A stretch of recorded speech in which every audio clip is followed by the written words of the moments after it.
the consumer drone, a small quadcopter with a stabilized camera and a battery that lasts about 30 minutes.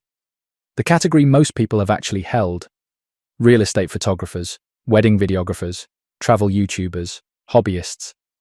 If you've seen an aerial shot in any video made in the last 10 years, it was probably from one of these.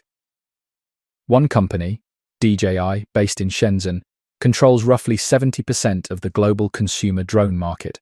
There is no real Western competitor. The US has tried repeatedly to ban DJI on national security grounds, and repeatedly failed because there's nothing else on the market that comes close. The racing drone, also called FPV, first-person view. Stripped down, no camera stabilization, no autopilot.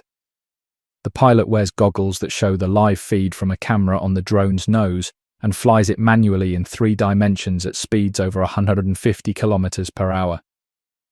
FPV was a hobby. It was teenagers building their own drones in garages, racing them in parking lots, posting cinematic flights on YouTube. A small, weird, deeply technical community. Then a war started in Ukraine, and the FPV drone became the most lethal small weapon on the modern battlefield. The Kamikaze drone. Officially, loitering munition. A drone built for one flight. It carries an explosive warhead, flies to a target, and detonates on impact. There is no return trip. The drone is the bomb. Kamikaze drones range from small FPV-style drones carrying a single grenade up to massive Iranian-designed Shaheds with wings, 50-kilogram warheads, and ranges of 2,000 kilometers. The cheapest Kamikaze drone costs a few $100s. The expensive ones cost $20,000. They've been used to destroy tanks, power stations, oil refineries, naval ships, and entire ammunition depots. A single $20,000 Shahed has, multiple times, destroyed equipment worth tens of millions. The Reconnaissance Drone. A drone built to watch. Cameras, infrared sensors, signals intelligence equipment. Some are small and tactical, used by infantry units to scout the next hill. Some are massive, like the American RQ-4 Global Hawk, which has a wingspan wider than a Boeing 737 and can fly for over 30 hours at 60,000 feet. Reconnaissance drones replaced one of the most expensive things in military history: the manned spy plane. The U-2 needed a specialized pilot, a specialized airbase, and cost over $200 million per unit. A modern reconnaissance drone does the same job, sometimes better, with no pilot at risk, for a tiny fraction of the cost.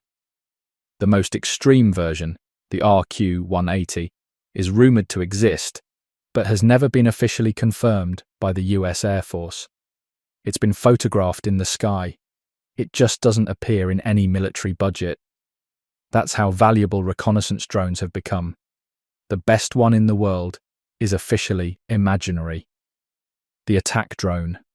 A drone built to kill from a long way away, larger than reconnaissance drones, armed with precision missiles and laser-guided bombs, flown by a pilot sitting in an air-conditioned trailer, sometimes on the other side of the planet.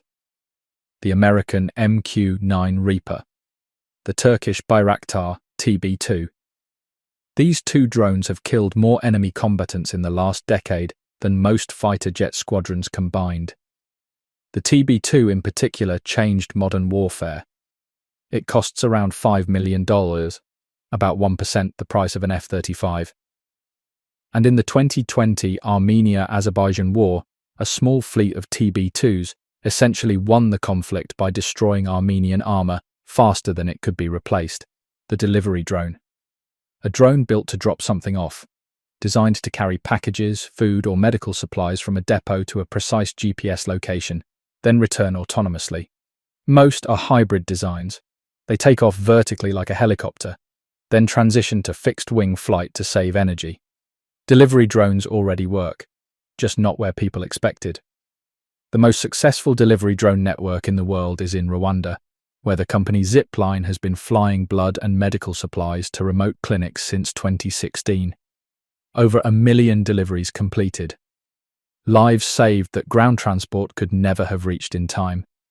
In rich countries, drone delivery has barely launched because the regulations and the population density make it harder.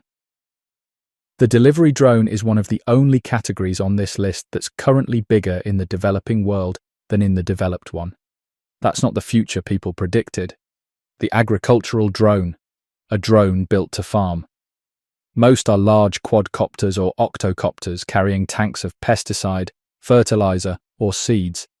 They fly low over fields, spraying with GPS precision, applying exactly the right amount of chemical to exactly the right plant, instead of dousing entire fields blindly.